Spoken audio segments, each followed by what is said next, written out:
Hello, boys and girls. As promised, I'm making the video on Ninja Gaiden 4 because I did say I was gonna make it, at least with my first impressions.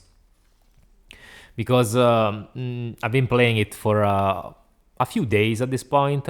Granted, I have to be clear. I did say I was gonna buy it. I didn't. I'm playing it through Game Pass because I just couldn't bear myself to spend the full price on a game. Honestly, I didn't know if I were whether I was gonna enjoy or not, because there were a few things that didn't sit well with me. Like one of them, of course, is the main character not being Ryu. And I don't know. The more I watched the videos about Yakumo's gameplay, I wasn't sure whether I was gonna like it or not. And I'm making this video mostly because of the people who were on the fence like me. Maybe they can't try it through Game Pass, so they have only a PS5, for example, and yeah. So they either buy it or they don't.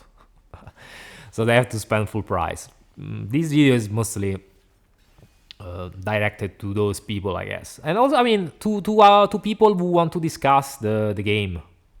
People who started playing the game and want to discuss it, the nuances and what they like and what they don't like in the comments. Everyone is welcome, as always. But yeah, let's start. Let's get into the video. The first thing that struck me, let's say, when I started playing it, is how familiar everything felt at the beginning. But I wanna highlight the beginning part because only at the beginning will it feel somewhat familiar. The movement is sort of similar. The movement of the character, the combos, not really, but there is a sense, a slight sense of familiarity when you control the character that starts to go away when you're halfway the first level, I would say, because then you realize, okay, this is a completely different thing. It has very little to do with the previous games. And so much so that I'm really questioning whether the moniker Ninja Gaiden 4 is correct for this game. Because this might have been, might as well been like a new IP. I already made the other video saying how I don't like that Ryu is not the main character, and you only play it for you play Ryu for 4 missions pretty much, so very small portion of the game. Most people probably like me write it in the comments if you thought Ryu was gonna get the Dante in Devil May Cry 4 treatment. So he was not the protagonist of Devil May Cry 4, but you still played as Dante for quite a bit. I would say 40% of the game you play as Dante in Devil May Cry 4. But here, no. You probably play as Ryu like for at most 30% of the game, for what I understand. Of course, I still haven't gotten to Ryu, but I'm just saying, from what I read. So I was saying, the movement and everything, it feels like an imitation of the previous games, but it's not really there. They did put this stuff in the game, like the wall run and such, because it was in the previous games, but it's not done well. It feels very automated. Like the wall run feels automated. The jumps and the movement of Yakumo feel floaty.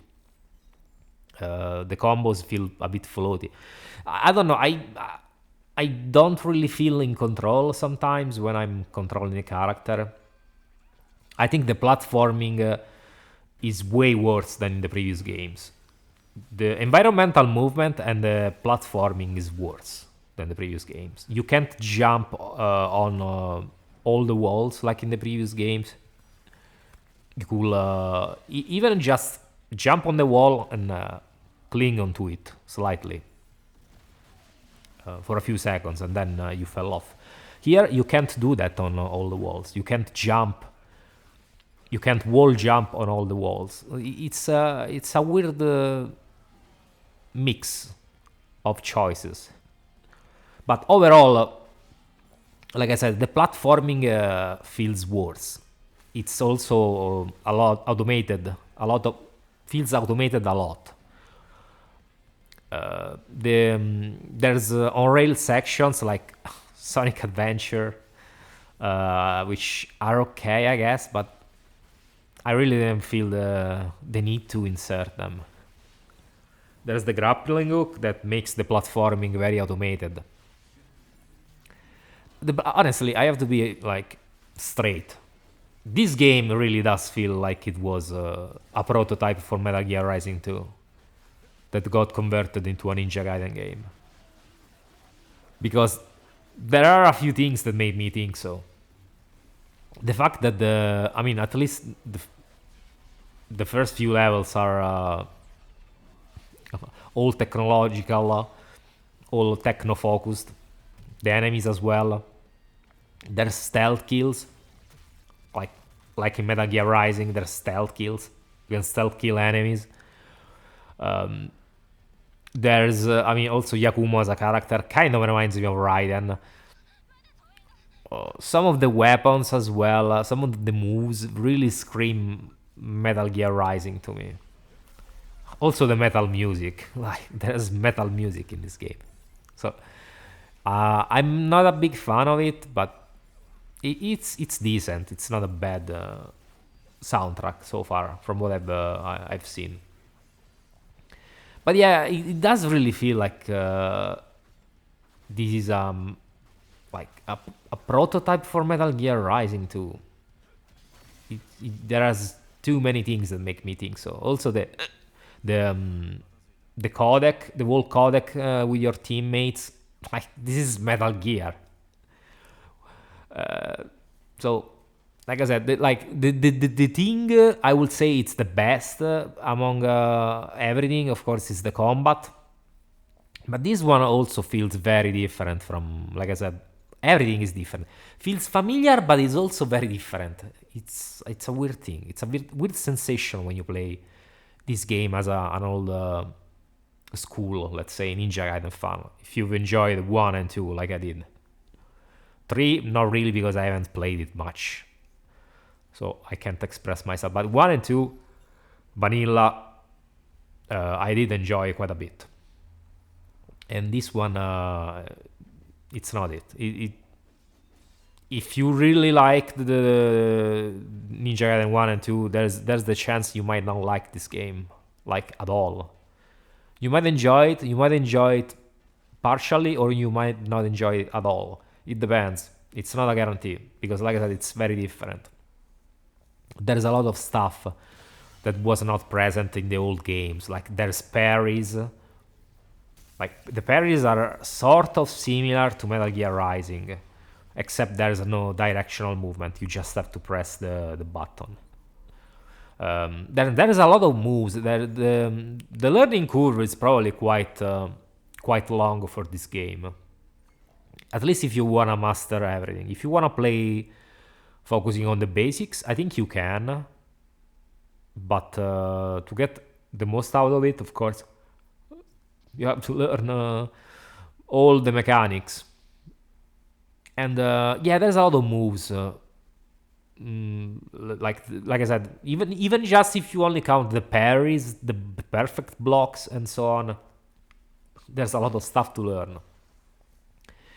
Luckily, there's a training mode that's pretty decent. It's not perfect because it lacks a few options, but honestly, better to have it than not to have it at all in a game like this, because you need to go like into fucking training and learn stuff. Also, the tutorial. When you go into the store that teaches you the moves, there's like the possibility to train all the new techniques you learn. So it's very useful in that sense, especially to learn the distinction between like parry and block, because it's a different thing in this game. You can get confused because there's a lot of stuff that sounds similar but it's different. So like even if you want to spend time in training, you probably want to spend at least 5-6 hours in training just to learn all the stuff there's to learn. The enemies are very aggressive. uh, it's kind of mind-boggling how aggressive they are. They can anti-air you, so if you're in the air and you think you're safe, no, think again, because they're gonna fuck you up. They can hit you out of the air. So I mean, they're very aggressive. The AI sometimes, especially in training mode, goes bonkers because it doesn't feel like it doesn't know what they want to do. But overall, it's very aggressive. I'm playing on hard, and yeah, the game is very brutal. You die in very few hits. Like you might not be wrong. Like if you play on hard on the first playthrough, and you say, "Wait, is this hard or Master Ninja?" Like you, I'm not gonna like chastise you if you think that, because the hard mode is pretty hard. It could be mistaken for Master Ninja, for sure. So I can't really imagine Master Ninja being very approachable, at least on a new game. It's probably better if you play Master Ninja on New Game Plus, unless you want to pull your hair out. And yeah. So like this video is not a review. I'm just giving you my first few impressions as a guy who was on the fence, as a guy who likes Ninja Gaiden, but was pretty much on the fence about this game. Overall, so far, what do I think? I think the game is fun. It runs relatively well. Sometimes there's a bit too much Rukus on the screen. Confusion, like chaos. It's not always very clear what the fuck is going on. There's a lock-on, even though I don't think it was really necessary. But, I mean, for people who want it, it's there. And, yeah, there's a lot of accessibility options, so you can customize a lot of stuff in the menus, which is positive overall. But like I said, like I was saying, what do I think? So far, I think it's a fun game overall, but it's not really like the sequel I wanted, to be honest. It doesn't really feel like a Ninja Gaiden game. Like this would have been better off as a spin-off, in my opinion. But as a Ninja Gaiden 4, I don't know. Also because if you play Devil May Cry 4, you can tell it's still Devil May Cry. It plays very similarly to 3 overall. This one, not really. It doesn't really play similarly to either. It doesn't really play similar to neither of the other games. So, not sure. So you'll have to try it for yourself if you want to know if you like it. But there's the high chance. If you're a purist of the old games, there's a high chance you might not like it. And because it also feels like this game was made with people who really didn't like Ninja Gaiden in mind. It feels like it's an operation to capture a new audience with this franchise. Because it feels quite different, honestly. Like I said, a gigazillion times so far. It almost feels like the game was made to capture DMC players into the Ninja Gaiden franchise. It's a weird thing, but I mean, considering it's Platinum. And yeah, also, yes, another thing that's new is that there are directional moves. So, like, back and forth. Singular moves, like back and forth. Usually it's back and forth, and X or Epsilon, or Y. Or 360, I mean, the 360 moves were in the older Ninja Gaidens as well. So 360Y, 360X, and so on. And yeah, there are singular moves, and you can still use them in combos, like you do XXX and then back forth X, for example, as a finisher. But yeah. So you have to try it for yourself. I can't really tell you much more. This is the game is fun, but it's it's very hit and miss, because the only good thing is the game, like the combat. Everything else is very hit and miss, in my opinion. The combat is fun, but yeah, it's everything else is hit and miss. And also, you can't really play it as the other titles. If you do, you'll get your ass kicked. It's very brutal in that sense. If you try to play it like Ninja Gaiden 2, it's not gonna work, because the movement, like I said, it's very different. You can't really like jump around and roll like you did. The timing also is different for to jump roll. I think it feels sometimes. The platforming is stiffer. Jumping and moving around is a bit stiffer, but yeah. Also, brief mention about the bosses. The ones I fought so far weren't that difficult. Like, there is some adjusting you need to do when it comes to the bosses. If you've played the older games, because you're gonna use bad habits from the older games in this game that don't really work. Like, if you try to hammer block too much or to dodge like in the older titles, you're gonna get hit a lot, which has been happening to me mostly on the bosses. But the first and the second boss are not that bad, but the third one, it's kind of bonkers. I'm actually stuck on the second phase of the third boss, because it has a lot of health, and it really shreds your life bar. Also because it has a lot of attacks. Honestly, it feels like it wasn't really balanced that much, considering it's a third boss. I heard that other people struggling with it too. Probably because I'm still not using most of the mechanics to the fullest. And like I said, I'm playing the first time on hard. But it feels quite annoying to fight as a boss. It makes the game not enjoyable. I mean, I'm stuck on it because I don't like to use healing potions on the first playthrough. You can say it's dumb, but if I use healing potions, I'm really not learning how to fight and to beat the boss. So yeah, I can use a couple of healing potions. I would have beaten her. I would have beaten her because it's a woman already.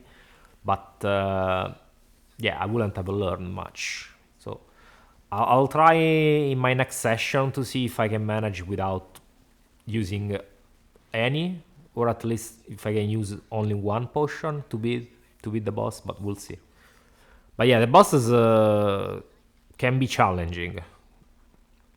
So absolutely do not use the old habits from Ninja Gaiden 1 or 2. You, like, for example, you cannot fight the big guys like you used to fight the ogres in Ninja Gaiden Black. Absolutely, it doesn't work. The like dodging aggressively, like blocking and dodging, it doesn't work the same way. This is it. This is already too long, but I wanted to give you all my first impressions. And yeah, I'll drop a proper review when I finish the game, and at least try it. I will try it at least on Master Ninja. I don't know if I'll be able to finish it on Master Ninja. Depends.